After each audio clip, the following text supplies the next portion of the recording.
Hello and welcome back to Wireman's Whimsy. It's Throwback Thursday and I'm going all the way back a couple of years ago to the Christmas Rose stamp set and the rose dies that go with it, and the Christmas Time is Here Specialty Designer Series paper. It came as a bundle. It is gorgeous. This is the Designer Series paper and I've used the rose die to cut it out.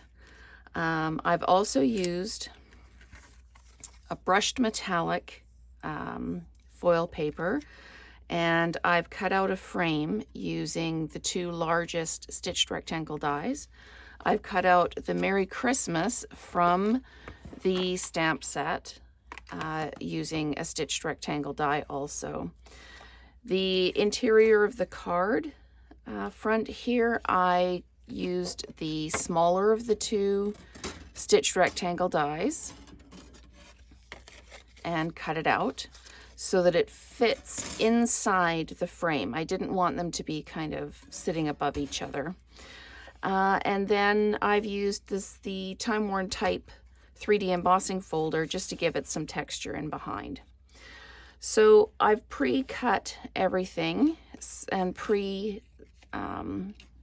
embossed that so that we can go ahead and build the card. But what I want to do first is I want to show you how I created the framework.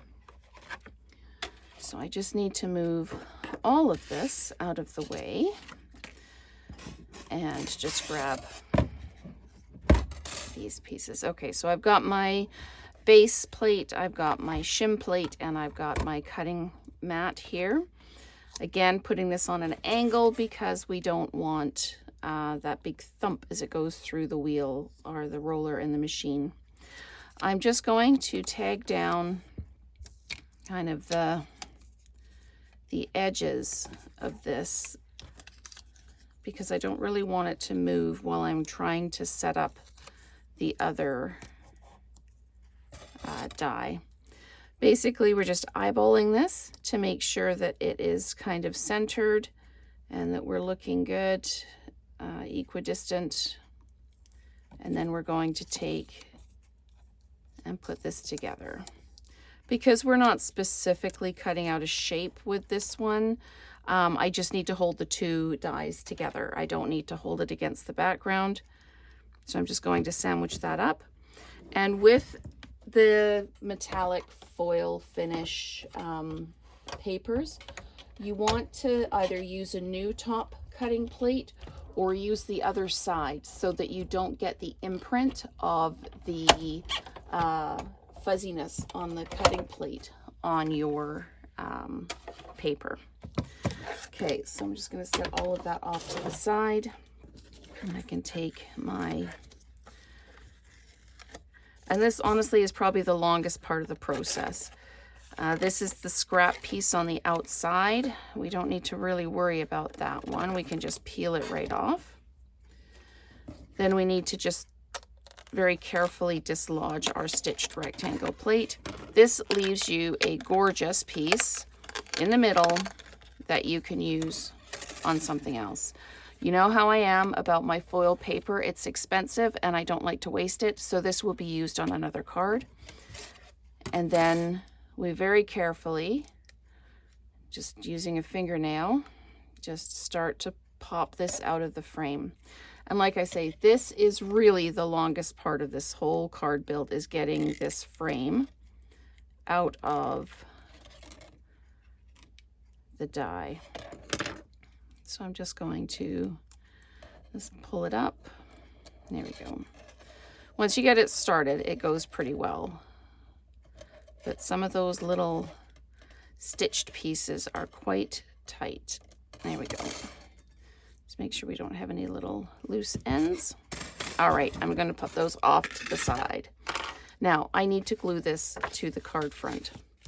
I'm going to use my liquid glue, just a really, really super thin line all the way around. I need it glued all the way around because I don't want any bits kind of sticking up. So I'm just a really thin and a line of glue all the way around the edge. And if you've got any kind of gloppy bits, just kind of pick them up a little bit with the applicator. And if you think you've got too much, you can always just grab a tissue and just use your finger and just pick up some of the glue,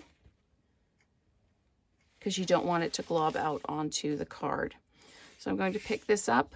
I'm going to center this on the card like this, and then just gently push it down. I don't want to distort the frame at all. I want it to be nice and square. I'm just going to kind of hold it down there a minute while the glue kind of sets up. Okay. And then I'm just going to use adhesive, the Stampin' Seal, on the background. This has been die cut and then embossed. And we want to die cut first and then emboss, because if we emboss first and then die cut, it'll flatten your embossing out. So you always die cut first and then emboss. And we're just going to fit that right in the middle of that frame, because we used the same size dies to cut this out. One's the outside edge, one's the inside edge. And then we're going to take our Merry Christmas, and it's going down in the bottom corner. Like this. And I'm going to put I don't know if you can see, but you can see the lines of the stitched rectangle die. I'm just going to inset this so you can still see those lines. So we've got that added little bit of texture. We've got the stitched line there, we've got the stitched line there, and the stitched line here. And then I just take my die cut from the Designer Series paper, and I just lay this over top like this. It will sit outside the frame. We just want to make sure it's not going to sit outside the edge of the card, and just push that down like that. What I did also to decorate it a bit is I took the Iridescent Pearl Basic Jewels. I colored them with my dark Real Red Stampin' Blend. And then I just picked them up. And this one's being a pain. There we go. And you just pop them down wherever you think they would look best. And I usually do an odd number of these. You can do an even number. An odd number just seems to set up a little bit better on the card. So just pop down like that. And there we have our Throwback Thursday Christmas card using the Christmas Time Is Here designer specialty paper, using the brushed metallic paper, and the Greeting from the Christmas Rose set, the rose dies, and the time-worn type folder. So thank you so much for watching, and let's create together again soon.